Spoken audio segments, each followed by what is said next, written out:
براہ راست اسلام آباد لیے چلتے ہیں جہاں پر وفاقی وزیر قانون اعظم نذیر تارڑ جو ہے وہ میڈیا سے گفتگو کر رہے ہیں. تو میں کہوں گا بلا تخصیص کہ پاکستان نے اس فرنٹ کے اوپر پچھلے 15 سال میں یا 20 سال میں جو کام کیے ہیں وہ قابل تحسین ہے. اس میں بہت ساری لیجسلیشن کی گئی ہے, ادارے قائم کیے گئے ہیں, خواتین کی محتسب جو ہیں اومبڈس پرسنز ان کا قومی اور صوبائی سطح پہ ان کے آفیسز قائم ہیں.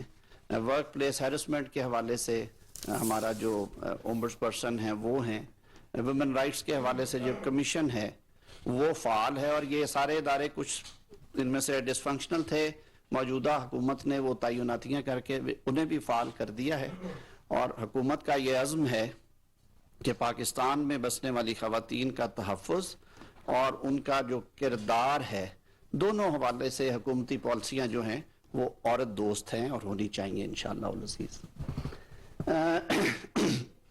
دوسری بات جو آج میں کل سے دیکھ رہا تھا اور تھوڑی سی حیرانگی بھی ہوئی مجھے کہ پاکستان تحریک انصاف کے چیئرمین عمران خان صاحب کو اب خیال آیا ہے کہ انہوں نے عدلیہ بچاؤ کی تحریک شروع کرنی ہے. تو ایسا کام کرنے سے پہلے میں سمجھتا ہوں کہ انسان کو اپنے ماضی پہ بھی ایک نظر دوڑانا چاہیے, تھوڑا پیچھے مڑ کے بھی دیکھیں.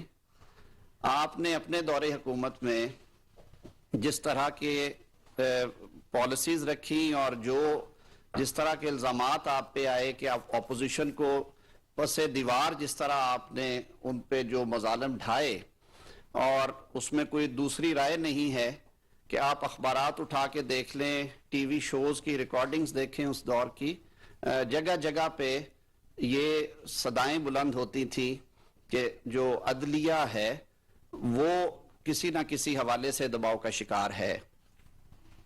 اور وہ چاہے اس وقت کی اسٹیبلشمنٹ کے ذریعے اس پہ دباؤ بڑھایا گیا یا حکومتی پالیسیز کی وجہ سے ان پہ دباؤ بڑھایا گیا, بہرکیف یہ ایک اوپن سیکرٹ ہے جو نہ صرف سیاسی زعماء نے کہا بلکہ کچھ عدالتی فیصلوں میں بھی اس کا اظہار کیا گیا کہ کچھ اداروں کو اس طرح سے استعمال کیا گیا کہ اس سے جو سیاسی مخالفین ہیں ان کو دیوار سے لگانے کی کوشش کی گئی.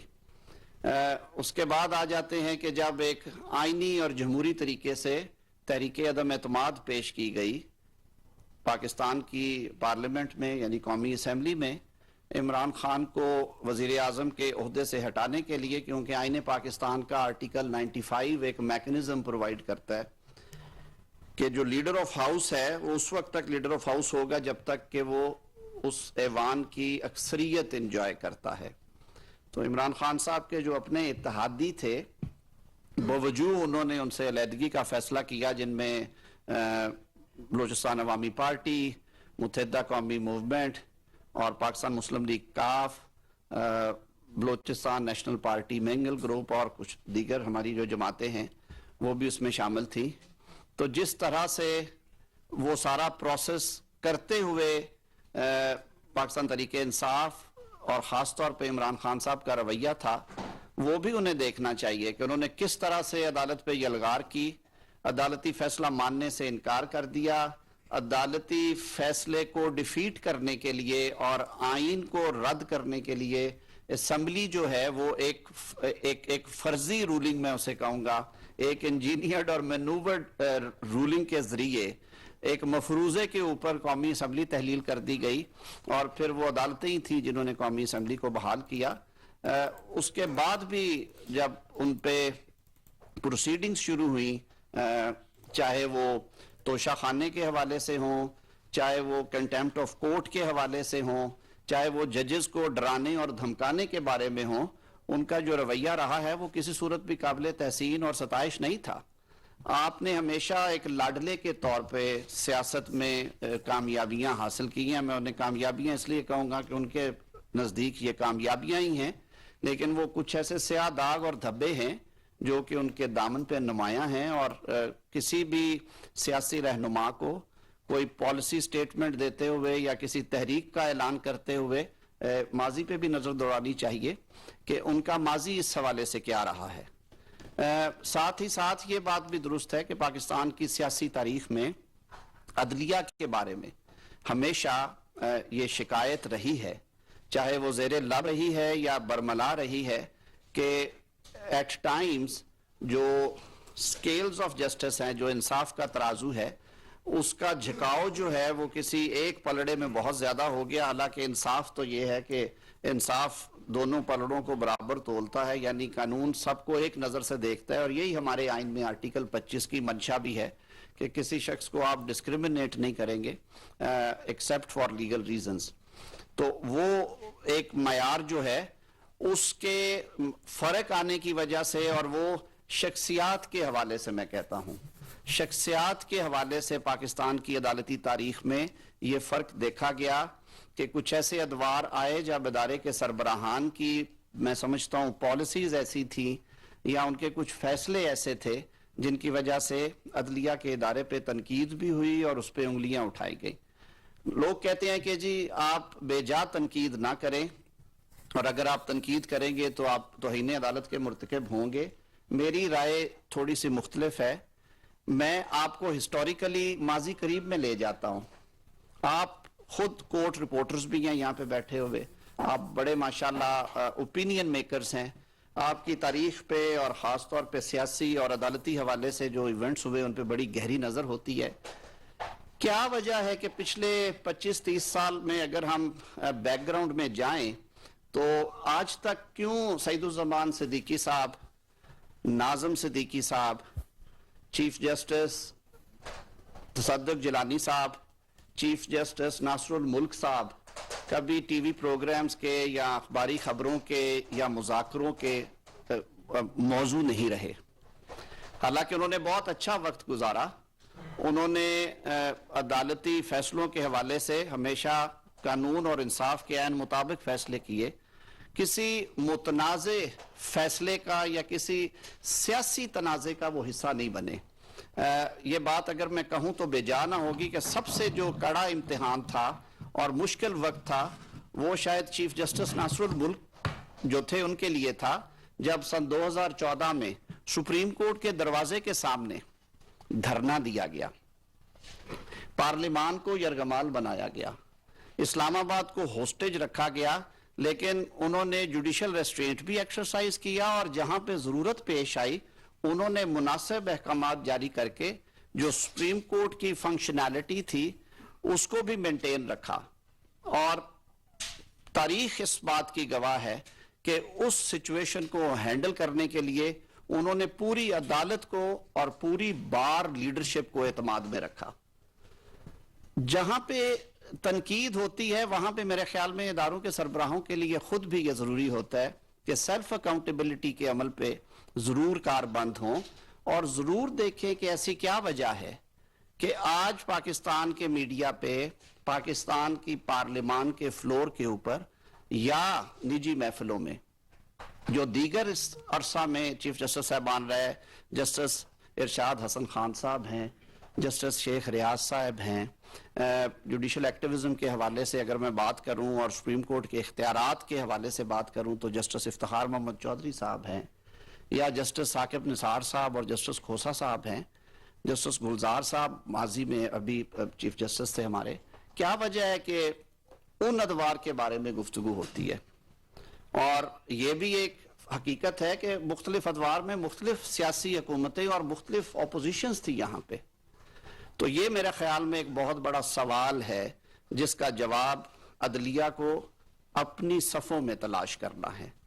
اور میں سمجھتا ہوں کہ یہ ایک ایسا ادارہ ہے جس کی بقا میں پاکستان کی بقا ہے، جس کی مضبوطی میں پاکستان کی مضبوطی ہے، اور جس کے سکیلز اگر درست ہوں تو میں سمجھتا ہوں کہ کوئی ایگزیکٹو اتھارٹی یا کوئی سیاسی گروہ جو ہے وہ ملک میں انتشار یا انارکی یا ملکی سطح پہ کوئی اس طرح کی کوئی موو نہیں کر سکتا جس کو ریاست پاکستان کو نقصان پہنچے. آج بھی جو ہو رہا ہے، عمران خان صاحب کو تھوڑا اپنے دامن میں دیکھنا ہے کہ عدالتیں آپ کو نوٹسز بھیجتی ہیں، آپ اپنی مرضی سے جاتے ہیں. عدالتیں آپ کو سمن کرتی ہیں، آپ اپنی مرضی سے جاتے ہیں، آپ تمسخر اڑاتے ہیں. عدالتیں آپ کے بیلیبل یا نان بیلیبل وارنٹس نکالتی ہیں، آپ کو اشتہاری قرار دیتی ہیں، آپ اپنی مرضی سے اس کا تعین کرتے ہیں کہ میں نے کب جانا ہے اور کب نہیں جانا. آپ کے پیغامات جاتے ہیں عدالتوں کو کہ اس کمرہ عدالت میں پیش ہونے کی بجائے میں پریفر کروں گا کہ میں ایک دیگر عمارت جو یہاں پہ 2 کلومیٹر دور ہے اس کے کمرہ عدالت میں پیش ہوں. یہ ایک انہونا میں کہتا ہوں مطالبہ ہے جو میرے لیے بڑا تکلیف دہ تھا کہ عدالت کو آپ پیغام بھیجیں کہ مجھے آپ کی سیٹ پہ اعتراض ہے, آپ بلاک اے میں سے اٹھ کے تیسری کسی عمارت کے بلاک بی میں جا کے بیٹھے, میں آپ کے پاس پیش ہونا چاہتا ہوں. آپ ایک طرف تو کہتے ہیں کہ انصاف سب کے لیے یکساں ہو اور آپ نے نعرہ لگایا کہ ہم پاکستان میں انصاف کے لیے تحریک چلا رہے ہیں, اور دوسری طرف آپ انڈرمائن کرتے ہیں. آپ عدالت کے میں سمجھتا ہوں تقدس اور تکریم کو پامال کرتے ہیں جب آپ یہ حرکتیں کرتے ہیں. ذہن میں رکھیے کہ عدالت چاہے معزز میجسٹریٹ صاحب کی ہو, سول عدالت ہو, یا عدالت عالیہ یا عدالت عظمیٰ ہو, عدالت پاکستان کے شہری کے لیے پاکستانی آئین اور پاکستان کے قانون کے تحت ہر عدالت کا جو اس کا جو عزت اور تکریم اور منصب ہے وہ بالا تر ہے اور وہ بلند ترین ہے اور وہ ہونا چاہیے. یہ بات درست ہے کہ عدالتوں پہ تنقید دونوں اطراف سے ہوتی ہے, اور جب کوئی فیصلے ایسے متنازع ہوں تو لوگ اس پہ بات کرتے ہیں, لیکن ایک چیز جس پہ زیرو کمپرومائز ہونا چاہیے وہ عدالتی پروسیسز ہیں کہ آپ کو عدالت بلاتی ہے, آپ عدالت میں پیش ہوں. آپ نے ماضی قریب میں دیکھا لاکھ تنقید ہوئی, لاکھ باتیں ہوئی اس بات پہ کہ پاکستان کے منتخب وزیر اعظم میاں محمد نواز شریف کو ایک انجینئرڈ طریقے سے اقتدار سے الگ کیا گیا, جس طرح انہیں وزارت عظمیٰ سے ہٹایا گیا, جس طرح یوسف رضا گیلانی صاحب کو یک بجنجش قلم وزارت عظمیٰ کے عہدے سے پاکستان کے 20 کروڑ عوام کے منتخب وزیر اعظم کو اور پھر بعد میں میاں نواز شریف کو جس طرح گھر بھیجا گیا, اس پہ سوالیہ نشان اٹھے. لیکن تنقید ضرور کی میاں محمد نواز شریف نے عدالتی فیصلے کی تعمیل میں جس میں کہتا ہوں متانت کے ساتھ اور جس انکساری کے ساتھ جوڈیشل پروسیس کا سامنا کیا. آپ سب لوگ وہ پروسیڈنگز کور کرتے رہے ہیں جو اسلام آباد کی احتساب عدالتوں میں ہوتی تھی. وہ اپنی بیمار بیگم کو لندن میں چھوڑ کے پروسیڈنگز اٹینڈ کرتے رہے, اور جب وہ اجازت لے کے وہاں پہ گئے اور ان کی غیر موجودگی میں جب فیصلہ سنایا عدالت نے تو وہ اس فیصلے کی تعمیل میں اپنی بیٹی کو لے کے living behind his ailing wife وہ واپس آئے. اور دنیا نے دیکھا کہ محترمہ کلثوم نواز صاحبہ اس دنیا سے رحلت فرما دی. اس وقت میاں نواز شریف اور ان کی بیٹی محترمہ مریم نواز شریف صاحبہ جیل کی سلاخوں کے پیچھے تھے. انہیں پیرول کے لیے کچھ روز کے لیے رہا کیا گیا, لیکن انہوں نے عدالتی پروسیس پہ تنقید اپنی جگہ پہ, یہ ہر شہری کا حق ہے کہ وہ فیصلے کے میرٹس کے اوپر بات کرے, لیکن پروسیس کو انہوں نے ڈیفائی نہیں کیا. پروسیس کے حوالے سے ہمیشہ انہوں نے تعمیل کی. آج حالت یہ ہے کہ پچھلے 3 ماہ سے اسلام آباد کی سیشن عدالت جناب عمران خان صاحب کو نوٹس پہ نوٹس, سمن پہ سمن, وارنٹ پہ وارنٹ بھیج رہی ہے. وہ وہاں پہ ٹانگ رکھ پہ بیٹھے ہیں, وہ کبھی کسی عدالت سے رجوع کر لیتے ہیں.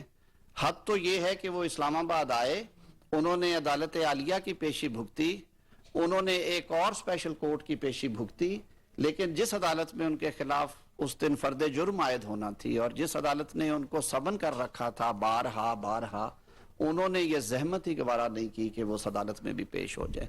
تو عدلیہ بچاؤ کی تحریک چلانے سے پہلے میں سمجھتا ہوں کہ آپ کو اپنے کردار پہ, اپنے ماضی پہ بھی نظر ڈالنی چاہیے اور اپنے کنڈکٹ کو سامنے رکھنا چاہیے کہ عدالتوں پہ چڑھائی جب آپ کے خلاف فیصلہ ہوا آپ نے یہ چڑھائی نہیں کی؟ کیا آپ آج بھی عدالتی فیصلوں کو منوان تسلیم کر رہے ہیں, یا کہ آپ کڑوا تھوک دیتے ہیں اور میٹھا میٹھا کھا لیتے ہیں؟ تو یہ یکسانیت ہونی چاہیے آپ کے کردار میں, آپ کے کنڈکٹ میں, اور آئین اور قانون کی پاسداری کی اگر بات کرتے ہیں تو پھر آپ کو اپنے آپ پہ بھی لاگو کرنا چاہیے. آپ 3.5 سال سے زائد عرصہ اشتہاری رہے اور ملک کے وزیر اعظم کے طور پہ بیٹھے رہے, اور وزارت عظمیٰ چھوڑنے سے چند دن پہلے آپ کو خیال آیا کہ کہیں ان مقدمات میں پی ٹی وی پہ حملے کا کیس ہو یا پارلیمان پہ حملے کا کیس ہو، وہ دہشت گردی کے مقدمات تھے، پھر جا کے آپ نے عدالت کے سامنے سرنڈر کیا. تو یہ کچھ باتیں تھیں جو کہ قوم کے سامنے رکھنا ضروری تھی کہ ہمارے جو سیاسی رہنما ہیں وہ اپنے کردار کے حوالے سے، اپنے رویوں کے حوالے سے عوام آپ کو دیکھ رہی ہے اور عوام اپنے فیصلے میں کبھی غلط نہیں ہوتی. بہت شکریہ. مٹک سعید صاحب بول ٹی وی سے. سر یہ بتائیے گا کہ ابھی جو مین چیز ہے وہ یہ چل رہی ہے کہ الیکشن کمیشن سپریم کورٹ کے فیصلے پہ امپلیمنٹ نہیں کر رہا اور ابھی تک تاریخ صوبائی الیکشنز کی نہیں دی گئی. تو حکومت کیا سمجھ رہی ہے؟ ایک طرف مالی معاملات بھی ہیں، دوسری طرف سپریم کورٹ کا حکم بھی ہے، امن و امان کی بھی جو ہے وہ صورتحال ہے. تو اس ٹائم وفاقی حکومت کا کیا موقف ہے الیکشن کے حوالے سے؟ دیکھیے، وفاق کے وکیل نے، اٹارنی جنرل نے عدالت عظمیٰ کے سامنے کچھ حقائق رکھے تھے اور کچھ سیاسی جماعتوں کے جب وکلاء کو عدالت نے نوٹس کیا اور انہیں بلایا تو انہوں نے بھی کچھ حقائق عدالت کے سامنے رکھے. عدالت نے اس کے باوجود ایک فیصلہ جاری کیا اور اس فیصلے میں گو کہ ظاہر ہے انہوں نے یہ گنجائش رکھی کہ جو آئین کے آرٹیکل 254 میں یہ گنجائش ہے کہ جو 90 روز کی قید ہے وہ کسی بھی الیکشن کو غیر قانونی یا غیر آئینی قرار نہیں دیتی. یہ لکھا ہے آرٹیکل 254 میں کہ آئین پاکستان میں اگر کسی چیز نے یا کسی فعل نے کسی مقررہ مدت میں ہونا ہے اور وہ فعل مقررہ مدت میں نہیں ہو سکا تو صرف اس وجہ سے وہ غیر آئینی نہیں ہوگا کہ وہ 90 روز یا 30 روز یا 60 روز میں وہ عمل نہیں ہوا. اس دفعہ بھی دیکھیے کہ وہ جو 90 روز کی قید تھی وہ تو نکل گئی. عدالت عظمیٰ کے سامنے تب بھی یہ رکھا گیا کہ دیکھیے عام انتخابات پہ اربوں روپیہ خرچ ہونا ہے.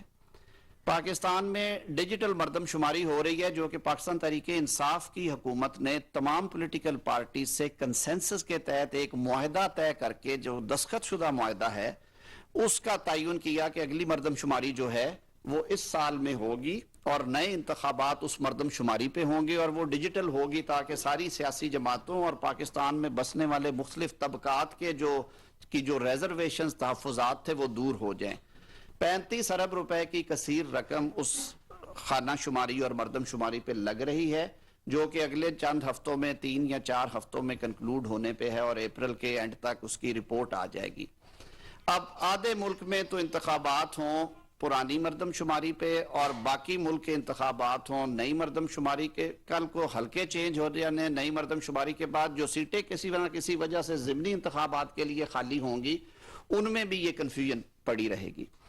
دوسرا، ہمارا آئین اگر 224 آرٹیکل ایک کلوز میں یہ کہتا ہے کہ انتخابات اسمبلی ڈیزولوشن کی شکل میں 90 روز میں ہونے ہیں تو وہی 224 ایک پوری سکیم متعارف کرواتا ہے. آئین کے آرٹیکل 224 میں ایک نئی سکیم دی گئی 18ویں ترمیم کے ذریعے جس میں کہا گیا کہ بالکل جو نیوٹرل نگران ہیں وہ حکومت چلائیں گے ان دنوں میں اور ان کا تقرر ہوگا وزیر اعظم اور لیڈر آف اپوزیشن کی مشاورت سے. وزیر اعلیٰ جو کہ آؤٹ گوئنگ ہے اور اس صوبے کے لیڈر آف اپوزیشن کی مشاورت سے اگر ان میں طے نہیں پاتا تو اپوزیشن اور حکومتی بینچوں کی ایک کمیٹی تجویز کی گئی آئین میں وہ اس پہ ڈیلیبریٹ کریں گے. اگر ان سے مسئلہ نہیں حل ہوتا تو وہ الیکشن کمیشن جو کہ لیڈر آف اپوزیشن اور لیڈر آف ہاؤس نے باہمی مشاورت کے بعد مقرر کیا ہوا ہے کہ نیوٹرل کمیشن ہے پھر وہ 5 رکنی کمیشن ان کی تعیناتی کرے گے. آپ نے دیکھا کہ کے پی میں وہ تعیناتی ہنسی خوشی ہو گئی. حکومت اور اپوزیشن میں طے ہو گیا کہ اعظم خان صاحب جو ہیں وہ نگران وزیر اعلیٰ ہوں گے. پنجاب میں اس پہ ڈیڈ لاک آیا، 4 نام بھیجے گئے. ان 4 ناموں میں سے 1-2 ٹیکنیکلی ناک آؤٹ ہوئے. جو 2 نام بچے ان میں سے الیکشن کمیشن نے محسن نقوی کے نام پہ اتفاق کیا. کیوں یہ دیا گیا کہ ہمارے انتخابات پہ ہمیشہ انگلیاں اٹھی. 1977 کے انتخابات میں ذوالفقار علی بھٹو صاحب شاید جینون جو پروسیس آف ووٹ کے ذریعے جیتے ہوئے لیکن کیونکہ حکومتی کنٹرول ان کا تھا تحریک شروع کی گئی اور یہ کہا گیا کہ انتخابات جو ہیں ان میں دھاندلی ہوئی ہے. 1985 کے غیر جماعتی انتخابات کو کسی نے مانا ہی نہیں ہے. 1988 1990 کے انتخابات پہ بھی انگلیاں اٹھتی رہیں. یہ سلسلہ جاری رہا. پہلے نگران صدر مملکت مقرر کرتے تھے, پھر ہم نے کانسٹیٹیوشنل امینڈمنٹ کر کے کہا کہ نگران بالکل نیوٹرل لوگ ہوں گے اور یہ پروسیس ہوگا. اب 224 کو ایز اے ہول پڑھیں تو اس کا کریکس یہ ہے کہ عام انتخابات ملک میں جب ہوں یہاں پہ نگران حکومتیں ہونی چاہیے. آج صورتحال یہ ہے کہ وفاق میں سیاسی حکومت ہے, سندھ اور بلوچستان جہاں پہ انتخابات نہیں ہو رہے وہاں پہ سیاسی حکومتیں ہیں, لیکن پنجاب اور کے پی میں نگران حکومتیں ہیں. لیکن کیا وفاقی حکومت کے سیاسی حکومت کے ہوتے ہوئے پنجاب اور کے پی کے انتخابات ہوتے ہیں اور ان میں نتائج اگر لاڈلا خان کے حق میں نہیں آتے تو کیا وہ مانیں گے ان انتخابات کو؟ کیا ایک پھر نئی تحریک کی بات نہیں چلے گی؟ اسی طرح سچویشن 2 میں چلے جائیے. اکتوبر میں جب قومی اسمبلی کے انتخابات ہونے ہیں آئینی مدت کے مطابق, تو کیا اس وقت قومی اسمبلی کے انتخابات جس نے پاکستان کی پارلیمان کو بنانا ہے ان انتخابات نے, کیا ان انتخابات کے وقت پنجاب اور خیبر پختونخوا میں سیاسی حکومتیں نہیں ہوں گی اور 18ویں ترمیم کے بعد 90% اختیارات, چاہے وہ پولیس ہے, چاہے وہ سول بیوروکریسی ہے, چاہے وہ محکمہ صحت ہے, چاہے الیکشن کروانے والا محکمہ تعلیم ہے, وہ سب صوبائی حکومتوں کے پاس ہوں گے؟ تو کیا عوام یہ ایکسپیکٹ کریں گے کہ وہ انتخابات بھی ٹرانسپیرنٹ ہوں گے؟ یہ سوالات تھے جن کے جوابات میرے خیال میں آرٹیکل 224 کو پوری طرح پڑھ کے عدالت کو دینے چاہیے تھے. لیکن وہ فیصلہ اتنی عجلت میں ہوا, اور اس میں جو اس وقت بھی میری آج بھی وہ رائے ہے کہ جو میجورٹی کا ڈیسیژن تھا کہ یہ سو موٹو جو لیا گیا ہے اس کی ضرورت نہیں ہے, یہ معاملات کیونکہ آلریڈی ہائی کورٹس میں تھے انہیں کرنے چاہیے تھے. اس سارے تنازع کو بھی نظر انداز کرتے ہوئے 4 جج صاحبان کی آراء کو نظر انداز کرتے ہوئے فیصلہ اناؤنس کر دیا گیا. اب آپ کہتے ہیں کہ جی آج وفاقی حکومت کا بالکل جو جوابات وفاقی حکومت نے فائننس کے حوالے سے, منسٹری آف انٹیریئر اور وزارت دفاع نے سیکیورٹی کی صورتحال کے بارے میں دیے ہوئے ہیں, وہ کنسرنز آج بھی ہیں. اور شاید اسی وجہ سے گورنر خیبر پختونخوا اور پنجاب کی جو سول انتظامیہ ہے اس کا اور الیکشن کمیشن میں خط و خطابت یا مشاورت کا عمل جاری ہے. الیکشن کمیشن کی آرٹیکل 218(3) کے تحت یہ ذمہ داری ہے کہ وہ انتخابات کو شفاف طریقے سے, غیر جانبدارانہ طریقے سے اور منصفانہ طریقے سے کروائے, اور اس کے لیے ایک کنجینیل ایٹماسفیئر کا, اچھے حالات کا ہونا ضروری ہے. کوئی الیکشن سے نہیں بھاگ رہا. الیکشن سیاسی جماعتیں بنی اس لیے ہیں کہ وہ انتخابات میں حصہ لیں. ہم تو کہتے ہیں کہ آپ نہ صرف اربوں روپے کی ایکسرسائزز 2 دفعہ کریں گے بلکہ یہ سائیکل ہمیشہ کے لیے رہے گا. آج 6 مہینے کا فرق پڑ گیا, آئندہ انتخابات جو 5 سال بعد ہونے جا رہے ہیں اس میں بھی پنجاب اور خیبر پختونخوا کی اسمبلیاں 5 سال پہلے پورے کریں گی اور وفاق اور 2 صوبوں کی اسمبلیاں بعد میں کریں گی. پھر سیاسی جماعتیں جو کہ قومی سطح پہ کام کر رہی ہیں ان کے لیے بہت سارے معاملات اور مشکلات ہیں. پھر جو کینڈیڈیٹس پینلز میں لڑتے ہیں پولیٹیکل پارٹیز کے, یہ آپ کا آئینی حق ہے اور اس کے بارے سپریم کورٹ ججمنٹس دے چکی ہیں کہ سیاسی جماعت بنانا اور ان کا انتخابات میں حصہ لینا آئینی حق ہے. تو سیاسی جماعت کو آپ ایک لیول پلینگ فیلڈ تو دیں. کورٹ کو اس میں یہ سارے فیکٹرز جانچنے چاہیے تھے, اور اسی لیے ہم نے کہا تھا کہ کیا ہی بہتر ہو کہ اگر یہ فل کورٹ سن لیتی یا سینئر موسٹ ججز کی موجودگی میں یہ کیس سنا جاتا, جو بات میں پہلے کر رہا تھا کہ کیوں چند حوالوں سے کچھ ایسے ہمارے سربراہان ہیں عدلیہ کے جن کے ادوار میں ٹی وی پروگرامز ہوتے ہیں, تنقید ہوتی ہے, انگلیاں اٹھتی ہیں, اور کیوں ایسے لوگ بھی گئے ہیں جن کا نام آج تک تاریخ میں ہمیشہ اچھے لفظوں میں یاد کیا جاتا ہے. تو یہ کچھ سوالات ہیں جو کہ معزز عدالت کے لیے بھی ہیں کہ وہ ان پہ بھی غور کریں. جی راشد حبیب صاحب ARY سے.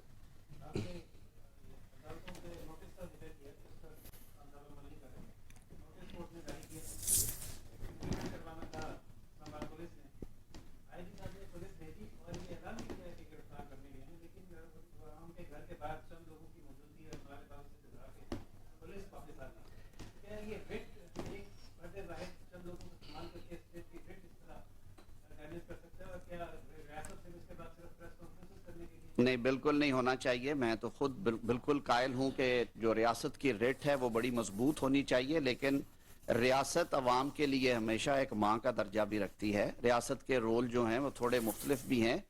ہمیں بھی تو کچھ اپنے دامن میں جھانکنا چاہیے کہ آپ ایک قومی سطح کی جماعت کے سربراہ ہیں اور آپ یہ کلیم کرتے ہیں کہ ہم انصاف کے حصول کے لیے اور ایک منصفانہ معاشرہ قائم کرنے کے لیے سیاست کر رہے ہیں، تو آپ نے اس دن جو طرز عمل کیا کہ آپ نے جھوٹ بولا اور اپنے چیف آف سٹاف کو کہا کہ باہر جا کے بتا دو، جس طرح معصوم بچوں کو کئی باپ کہتے ہیں کہ انہیں کہو ابو گھر پہ نہیں ہے، اور وہ باہر جا کے کہہ دیتے ہیں کہ ابو کہہ رہے ہیں کہ وہ گھر پہ نہیں ہے. تو یہ اپنے رویے کی طرف بھی ہمیں دیکھنا چاہیے.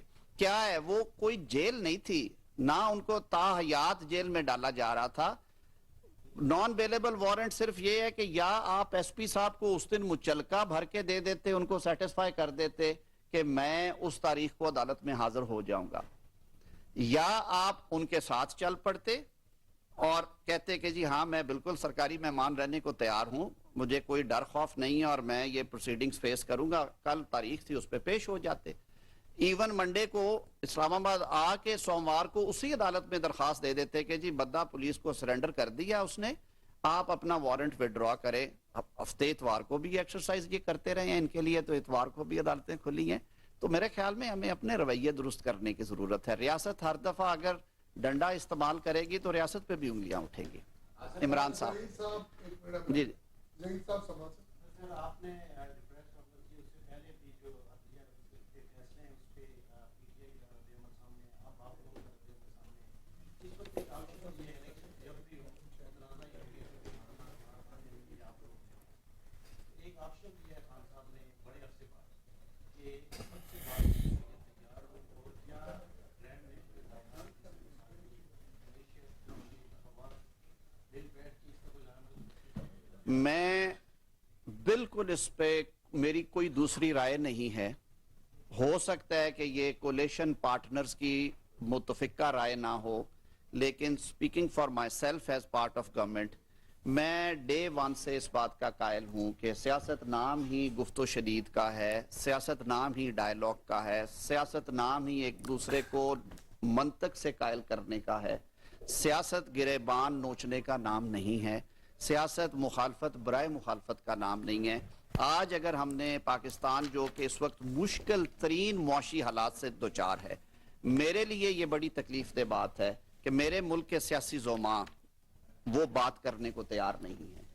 اگر عمران وفاقی وزیر قانون اعظم نذیر تارڑ نیوز کانفرنس کر رہے تھے. ان کا کہنا تھا کہ خواتین کے تحفظ کے لیے ہر فورم پر کام کرنا ہوگا. پاکستان میں خواتین کے تحفظ کے لیے کام کرنے والے ادارے فعال ہیں.